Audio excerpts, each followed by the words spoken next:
enquêter sur des crimes contre l'humanité de par le monde. C'est la mission de l'Office central de lutte contre les crimes contre l'humanité et les crimes de haine. Bonsoir, Général Reylan. Bonsoir. C'est vous qui dirigez cet office, l'OCLCH. Un office qui a vu sa mission monter en puissance selon les derniers chiffres dévoilés par le ministère français de l'Intérieur. On va le voir, c'est en 2023, soit 10 ans après votre création. 40 enquêteurs, plus de 170 dossiers en cours, 32 pays couverts. Alors les chiffres ont certainement évolué, vous allez nous le dire. Et surtout, on compte sur vous pour nous expliquer comment vous travaillez avec les pays concernés. Est-ce que vous pouvez aller partout? Quelles sont vos plus grandes réussites? Et quel est le profil de vos enquêteurs? On a hâte de comprendre tout cela. Déjà, pourquoi c'est la gendarmerie française qui est aux avant-postes et non pas la police? Eh bien, parce que, historiquement, ce sont les gendarmes qui ont débuté ces investigations, notamment dans la traque des fugitifs d'après-guerre, de la Seconde Guerre mondiale.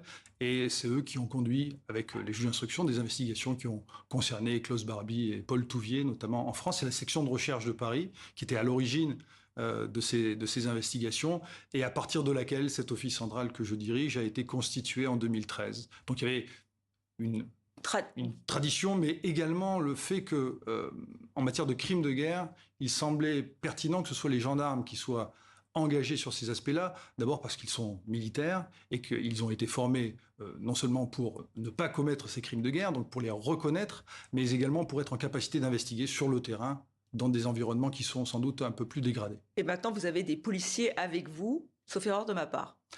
Il y en a quelques-uns, absolument. Le dernier nous quitte en septembre et j'espère qu'il sera rapidement remplacé. Alors pour comprendre comment vous, gendarmes français, vous pouvez enquêter sur des crimes contre l'humanité qui ont lieu ailleurs, quelle est votre compétence? C'est lié à la compétence universelle, justement, ce que permet le droit international et le fait que ces crimes soient imprescriptibles? Alors, la compétence, c'est d'abord la compétence des juridictions françaises. Les magistrats, ensuite, désignent un service d'enquête pour conduire les investigations qu'ils jugent utiles, et dans le cadre qui est le nôtre, c'est-à-dire celui des crimes internationaux ou des crimes de haine, ils peuvent saisir l'Office central de lutte contre les crimes contre l'humanité et les crimes de haine, l'OCLCH. Les motivations de cette saisine, elles peuvent être multiples, mais tout d'abord, les enquêtes sont ouvertes en France sur la base de plusieurs critères possibles. D'abord, la compétence territoriale, c'est-à-dire que les faits sont commis sur le territoire national, ça c'est surtout valable pour les crimes de haine, mais pour les crimes internationaux, pour que la France se reconnaisse compétente, il faut remplir quelques conditions, et en particulier que l'auteur présumé des faits ait sa résidence habituelle sur le territoire national. Donc il faut qu'il y ait un lien avec la France, forcément.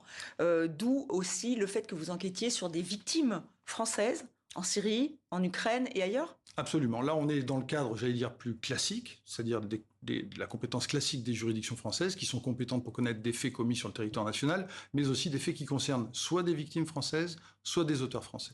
Donc on va développer dans quelques instants. 32 pays couverts, c'est cela ou plus? Une trentaine aujourd'hui. Une trentaine, dont la Syrie. Alors vous le savez, le mandat d'arrêt visant l'ex-président syrien Bachar al-Assad a été annulé aujourd'hui. On va écouter le président de la Cour de cassation. L'Assemblée plénière casse l'arrêt de la Chambre de l'instruction qui a considéré que le mandat d'arrêt délivré alors que M. al-Assad était encore chef d'État en exercice était régulier. Elle annule le mandat d'arrêt. Cependant, elle précise que depuis que M. Bachar al-Assad n'exerce plus ses fonctions, de nouveaux mandats d'arrêt ont pu ou pourront être délivrés à son encontre pour des faits susceptibles de constituer des crimes de guerre ou des crimes contre l'humanité. Alors, Général Reylan, est-ce que ça va compliquer votre travail, celui de l'OCLCH, parce que vous avez beaucoup de dossiers en cours en Syrie? Il y a plus d'une vingtaine de dossiers qui concernent la Syrie qui sont aujourd'hui traités par l'Office central.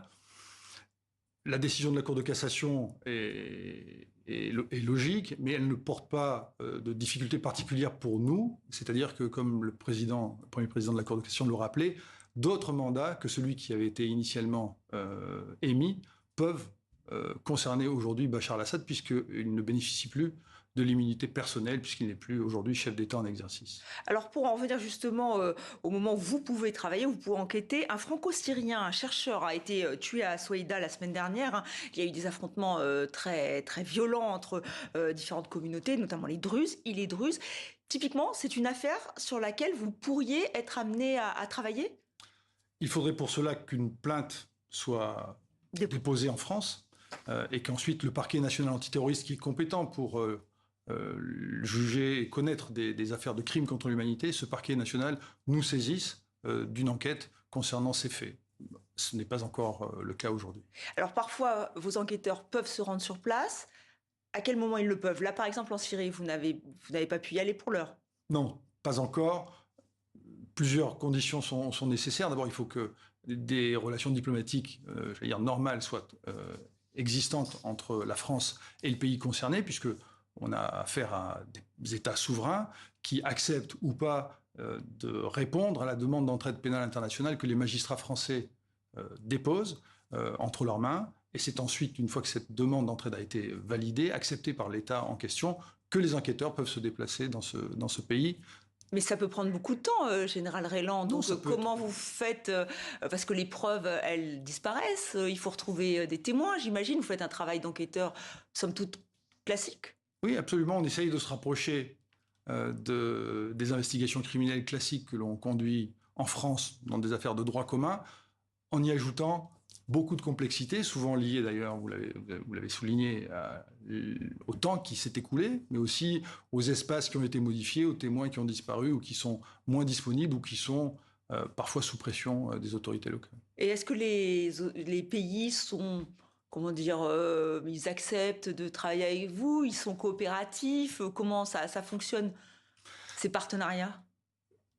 Les demandes d'entraide pénale internationale, elles sont systématiquement élaborées et transmises par l'autorité judiciaire française, et les pays y répondent en fonction de leurs propres intérêts. Y a-t-il un intérêt à ce que la France investigue ou pas dans ce cadre-là? Et c'est souvent à l'aune de cette analyse que la réponse est apportée. Et en Ukraine, à Boutcha notamment, ou alors pour ce jeune journaliste qui est mort, est-ce que là, c'est plus simple pour vous de travailler, pour vos équipes? Est-ce qu'ils sont allés déjà plusieurs fois en Ukraine?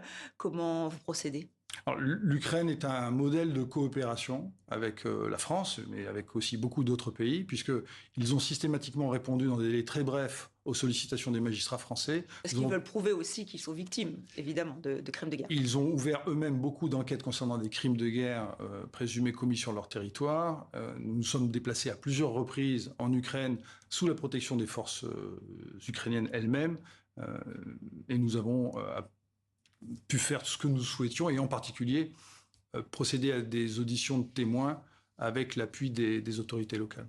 Alors pour vous, votre plus belle réussite, c'est l'arrestation de Félicien Kabuga. On rappelle, le principal financier présumé du génocide des Tutsis au Rwanda. Il a été arrêté sur le sol français, la fin d'une cavale de plus de 20 ans. 26 ans exactement, presque 27, que Félicien Kabuga a échappé à toutes les polices du monde, et c'est l'Office central qui a eu à procéder à son arrestation afin qu'il soit remis au mécanisme résiduel pour les tribunaux pénaux internationaux qui gérait la fin des investigations internationales concernant le Rwanda. Donc pour vous, c'est effectivement, j'imagine, un moment important. Il y a eu aussi le dossier Roger Lumbala. Beaucoup d'affaires qui étaient liées à l'Afrique. On a aussi ce chef de guerre libérien qui a été condamné à perpétuité aux assises de Paris. Est-ce que ce sont les exceptions qui confirment la règle? Parce qu'on le rappelle, c'est quand même très compliqué pour vous, pour vos enquêteurs, de mener ces enquêtes. Ce sont des enquêtes extrêmement complexes, mais la France juge depuis 2014, chaque année, plusieurs criminels de cette nature. Il y a eu aujourd'hui 9 procès en assises, je compte seulement les procès en première instance. Un 10e aura lieu, celui de Roger Lumbala que vous avez cité, courant novembre, ici à Paris, devant la cour d'assises. Donc la France juge, ce sont des affaires compliquées et qui débouchent souvent sur des sanctions très sévères. Alors il y a des affaires encore plus compliquées qui vont peut-être arriver. Je pense à Gaza, avec une peine. Le parquet national antiterroriste a ouvert en mai 2025 une information judiciaire justement pour crimes de guerre et génocide. Alors donc ça veut dire que là vous allez être saisi.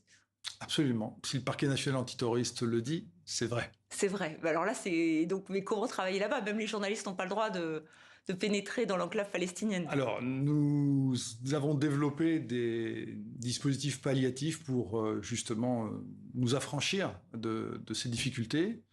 Nous travaillons beaucoup avec des images satellitaires, nous travaillons beaucoup avec l'appui des organisations non gouvernementales, avec des témoins qui peuvent être de réfugiés en Europe ou dans des pays plus collaboratifs. Et donc, nous avançons dans ces enquêtes à partir de ces modes d'action. Il faut trouver des biais. Et juste pour terminer, il y a aussi les crimes de haine. Et ça, vous dites que c'est le premier pas, le premier stade avant d'arriver au pire du pire, le crime contre l'humanité?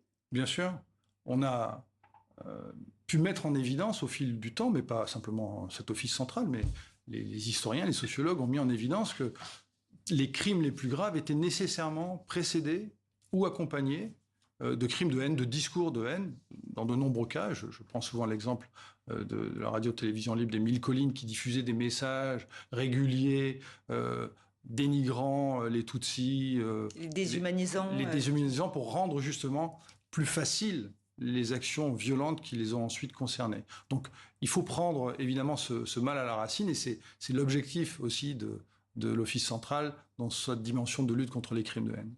Merci Général Reyland d'être venu sur le plateau de 64 minutes. Merci à vous.